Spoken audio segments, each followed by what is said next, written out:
Hey there everybody, welcome back to another one of my budgeting videos. This video is going to be discussing the expenses from my vacation in May. I went for almost 2 weeks to Edmonton. I road tripped there with the cat. If you watched my previous budgeting videos, you'll already know all of that.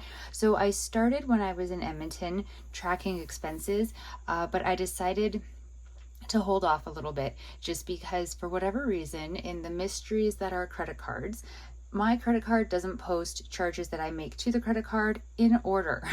So I'll have a charge that I made on like a Friday show up onto the credit card. So I'll think, oh, great, the credit card is up to date with anything that I've purchased on it in the past week. And then, 3 days later, a charge from like the previous Monday pops up and it kind of throws my budgeting all out of whack. Now, I don't generally try to use the credit card my day-to-day living within my budget, I suppose. But when I go on vacation, what I always do is use the credit card exclusively for purchases. That way I only have one spot that I have to look at to track all of my purchases, make sure nothing looks fishy. And then at the end, I just balance it all up and I pay it off from money I've saved up or from various sinking funds, things like that. So this vacation, I had money saved up in my travel sinking fund. I wasn't sure if it was going to be enough for the trip or not, because I did have some things that I was going to buy, or at least hoping to buy when in Edmonton, not because they're like a great fun vacation purchase, but just because Edmonton has a lot lower tax on items than we have in BC. So there were certain things that they're boring sounding, they're just daily normal things, but I thought if I can buy them there, then it's saving me money because it's something that ultimately I need to buy anyways. Now my mom was very generous when I was there. We spent a lot of time together, we ran a lot of our errands together, and there were a lot of times where I was intending to purchase something and she kind of stepped in and insisted on paying. You cannot fight this woman. So there are more things purchased that are not necessarily accounted for. Like she bought me a pair of shoes and a new blanket, some stuff for the cat, things like that. So this isn't an exhaustive list of purchases. This is just the purchases that I made, which is terrifying because if I had purchased everything combined, like what I purchased and what she purchased for me, the debt would be so much worse.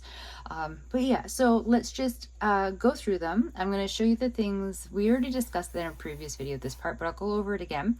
I've divvied out all of the charges by date, and some things in here are being paid from different sinking funds, not the travel one. And then I'm going to show you what payments have already been made and kind of strategizing. So my travel savings fund started with a balance of $401.80. I started tracking, like I said, when I was in Edmonton. So gas, I got gas in Vancouver before I left for $45.79. I stopped in Kamloops. I didn't actually really need gas in Kamloops. It's a habit of mine to stop in Kamloops when I do this trip because my old vehicle had to stop in Kamloops to get gas because by that point I was like running on fumes. And so I would stop, get gas, get Tim Hortons, get a booster juice, and get back on the road. So it's a little bit of a habit for me to stop there, get Tim Hortons, get booster juice, and I figured I would get gas while I was there. So $31.75 for gas. Now on the trip there, I also stopped in Calgary for gas, but when I was working on this in Edmonton, that had not yet posted, which is sort of a very clear example of how the posting timeline of a credit card is really not helpful.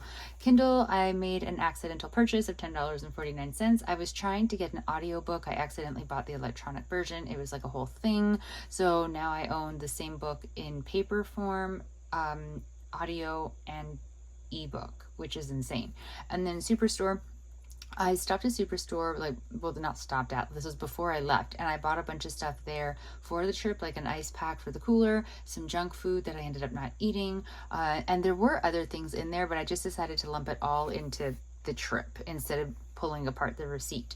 So the total at that point was $155.57 because I didn't have the Calgary gas. So I paid that to the Visa from my travel savings on May the 19th. So as of May the 19th, for what was posted, I was like up to date with paying off everything, and from that point on I floundered. I didn't come back and update during the vacation like I intended to. I just kind of left it to the budgeting gods, I suppose. So on the 17th of May was a travel day, but these are all of the things from the travel day that didn't post by the time I was working on my budget on the 19th of May. So the stop at Booster Juice, the gas finally came through from Calgary, the Tim Hortons, and Peter's Drive-In. So Booster Juice and Tim Hortons were in Kamloops, Peter Drive-In is in Calgary. So those were all charges from the travel day. Then May the 20th, I was in Edmonton. I spent a total that day of $207.26, but $20.99 of that comes from Stryker's sinking fund because I bought him a blanket. It's very nice. He likes fluffy blankets. So $186.27 total coming from the travel fund. Mobile Express and Mobile Life. I purchased a new, what do you want to call it, like for my phone, like the privacy screen protector thing, so when you drop it the screen protector cracks, not the phone. I have become insanely clumsy with my concussion, and at the beginning stages of my concussion I was dropping my phone multiple times a day, and the protector screen on it really took a lot of hits, and that thing was so damaged. But I wasn't replacing it yet because I just thought, I keep dropping the phone, so I'm just gonna crack another one if I get another one. But I decided at this point I really needed to replace it because I didn't know how many more hits it could take. Everything is cheaper in Alberta. I was gonna have to buy one anyway, so I just waited and I bought one there. And then I also ended up buying a new case. So that was $78.75. And then at the Mobile Express, I believe that might be the pop socket that I bought, but I must have bought something else because $18.38 for a pop socket seems ridiculous. I'm not entirely certain. Victoria's Secret, kind of self-explanatory. Tim Hortons, I bought my mom and myself a tea and some pastries, and Sephora. Again, that was like not an exciting thing. It was just because I was there and everything is cheaper in Alberta. May 23rd, still in Edmonton, $114.48 spent total. $81.32 of that was travel. $33.16 is coming from the present sinking fund. Imagine, I have no idea what that is. I honestly don't. I spent $26.24. That might be the plushie that I bought. I cannot remember the name of the store. Royal Bistro was this really great Indian buffet. If you were in Edmonton, I highly recommend it. My mom, her friend, and I went. I paid for my mom and myself for our lunch, and it was really great. The customer service there, you will not find better. Urban Planet, I bought an Elbows Up t-shirt. I couldn't help it. Hallmark, $33.16. That's the part that's coming out of presents. I bought some, what was it, like Mother's Day cards? Well, I bought a Mother's Day card. And I bought another card for, I bought a card for my mom to leave. Like I left it there so she would find it after I was gone, just saying how much I loved the trip and hanging out with her and that I love her, you know, stuff like that. Sappy stuff. May 24th, I spent $12.86. My mom and I went to Pop Peterson's. If you know Edmonton, you probably know Pop Peterson's. It's in the West End. Love Pop Peterson's. It's a very nostalgic kind of a thing.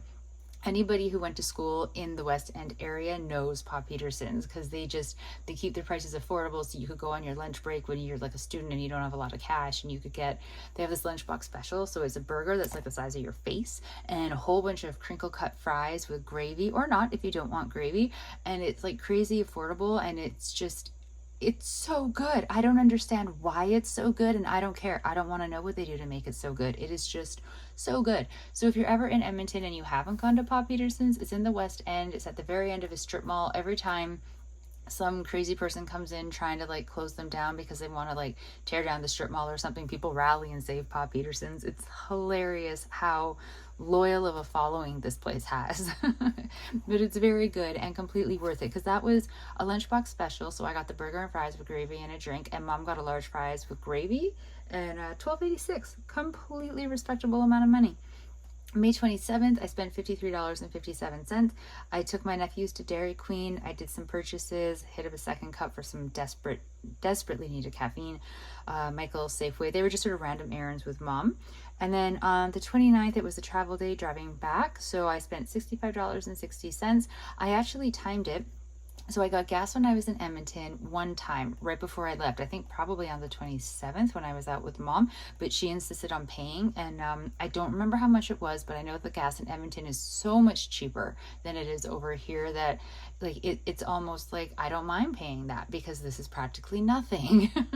But so I left Edmonton with a full tank. And I wanted to see how far I could really go. So I drove until I had a quarter of a tank left, which got me to Blue River. And I got gas. I spent $50.67. And then that got me back home and driving around for a couple weeks before I had to get gas again, which is amazing. That hybrid is worth every penny. And then in Hinton, I stopped at Tim Hortons because I desperately needed caffeine. So $14.93, I got, I think, Timbits and a tea, probably. So the total cost of the visa for all of my purchases over the span of the trip, including the travel days, was $477.07. The travel sinking fund balance is $289.10. Keeping in mind I'd already made a payment from it, so that wasn't what I originally started out with, but that's what I was left with after making that first payment on the 19th. So I was going to be short $187.97. What I have paid so far: from Stryker's sinking fund, $20.99 to the Visa card for the blanket. From the travel sinking fund, $289 to the Visa. I didn't do the 10 cents because I wanted to leave something in the bank account, because now the travel bank account is empty. And then from the Dragon Boating and Present sinking fund, I took the total that was sitting in that sinking fund as well, which is $199. I'm lying, it was $199 in change. So I left the coins in that one as well, and I paid that to the Visa. I did that because I have not done a very good job of keeping a division or like a tracking of how much in that account belongs to Dragon Boating and how much belongs to Presents. So I don't easily have a way of knowing exactly where that breakdown for the 199 is. There were things purchased when I was away that would come from the present fund, but also there's charges that go past the 29th of May that are on the credit card for things that I've been purchasing since I've been home, mostly like parking, things at a Dragon Boat Festival, stuff like that. So they would come out of the Dragon Boat Sinking Fund. And I also purchased a present online for a friend for her daughter for graduation. So I just had other expenses on the credit card, some of them from the trip, some of them not, that would have come out of this sinking fund anyway. So I just decided to pull everything minus the coins and put it onto the Visa card, because I want to get the Visa card paid off as quickly as possible. So my travel sinking fund and then my Dragon Boat / present sinking fund are now like just coins. So that means total I've paid off $508.99 to the Visa card, which is great because the total cost from the travel expenses was $477.07. So I've overpaid, which I'm not mad about, because the actual balance on my credit card was like a little over $1,000, because like I said, I had other things that had been charged to the card. I forgot to cancel what was supposed to be a 1 month only trial for Audible to get that audio book for the road trip, and so I've gotten charged for that. There's a yearly fee for my credit card of $150, and that came off, or not came off, but that got charged to the card. I had some Uber trips because the day after I was back from the road trip, I was going downtown to meet some family members who were visiting from overseas, and I wasn't feeling well enough to drive. So I got an Uber downtown and back, because even though it's safer than my driving if I'm very tired or like my concussion is really kind of acting up. What else is on there? I'm trying to think. I'm blanking right now, but there were some other things that are on there. Some of them sort of would have normally gone on, like say parking for Dragon Boat events, things like that, which I would have on normal circumstances be able to compensate for and pay off right away. And then other things like the yearly charge for the credit card, which I had forgotten about completely. I've only had this card, well, for a year now, so it's served me well, it's great, but I forgot that it has a yearly fee, so I'll have to remember that for next year's budget. But so something like that kind of caught me a little bit off guard. So I am working on a plan for paying off the rest of the Visa. I will explain it in the next budgeting video when I'm doing like for my next paycheck, so that'll be on the 27th, because hopefully I have some big changes happening, and by then I should know if they really are going through or not. And so I'll just sort of have a whole bunch of updates on that video. One of them is including how I'm going to pay off the remaining balance of the credit card. But for this one, I really wanted to separate out just the charges from the trip, because when I started writing out all of the Visa expenses, I went beyond the 29th of May, and I also wrote out all of the charges like that happened after that. So like parking, credit card protection, like I said, the annual fee for the credit card, things like that, just because I do better if I have it all written out and I can sort of see where it's all coming from and figure out where I have to pay it off from. So it all kind of works. It is unfortunate that my Dragon Boat and Present sinking fund, that's like one combined sinking fund, and my travel one got completely decimated to pay off the credit card, but ultimately they are there to go towards purchases, and I made purchases, so I need to use the money. I can't just try to pay it off from like the regular budget when I have the money sitting there waiting to be used. Now, having said that, I did pull out from both and I did completely empty them out, except for the coins. I feel like I need to stress that. But in my budgeting video, I was talking about how I had moved money over from my wealth saving Wealthsimple savings account, oh my goodness, over into my regular bank account. And so now it was sitting in with like my regular budgeting money. And it was money that I had saved up for moving, because I'm going to have to move at some point this year, as well as the remainder of my long-term savings because of changes in Wealthsimple, and they're not doing regular savings accounts anymore. So I couldn't just keep the money there. I had to move it out. For now, I have moved the savings challenge money that is going towards moving expenses into the travel sinking fund, and the remainder of my long-term savings into the Dragon Boat / present sinking fund, because the saving accounts themselves can't actually stay underneath $100 of a balance. I'm not really sure why, but there's like a rule about that. And anytime I pull from any of the savings accounts that I use for sinking funds and they go under 100, I get like a warning from Scotiabank. I've never actually gotten in trouble, but I do get like a pop-up warning being like, no, no, no. And I needed to put the money somewhere anyways. So temporarily, I have moved it into the sinking funds because I needed to move it somewhere.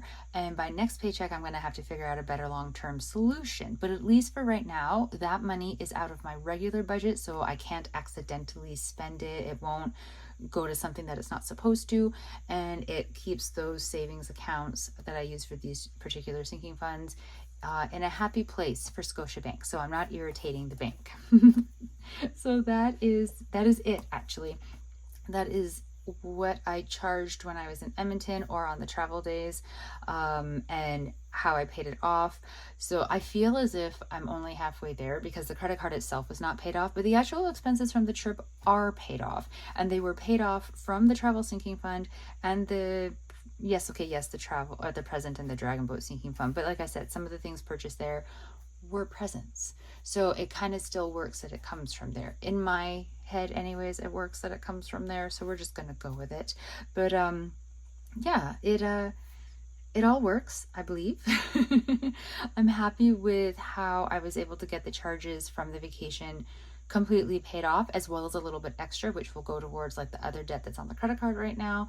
And I'm really hopeful that by next paycheck, the plan that I'm kind of strategizing will really come into play, and I will be making very good moves to getting the rest of the debt on the credit card paid off, and moving ahead with paying off the line of credit. So thank you so very much for following with me on my budgeting journey and sitting here while I explain all the random things that I purchased when I was in Edmonton and the debt I got myself into and how I am getting myself out of it. I do very much appreciate you watching. I hope if you had any vacations already, or if you have some coming up that you're budgeting for, it works out really well, that you have enough money to cover all the expenses and you don't do like me and overspend and just hope that it's all going to work out in the end. And I also hope that you have a really great vacation, because it really kind of sucks to go on vacation and still be stressed because you're worried about money. So I hope that if you do go on one, or you have been on one, you're able to just really enjoy it and, you know, not go crazy with the money, but also just be able to like relax for a little bit about everything, because we all need a little bit of a break. The world is a little bit crazy right now. So again, thank you so very much for watching my video. I really do appreciate it. I hope you are all having a really great day. Stay safe, everybody. Bye.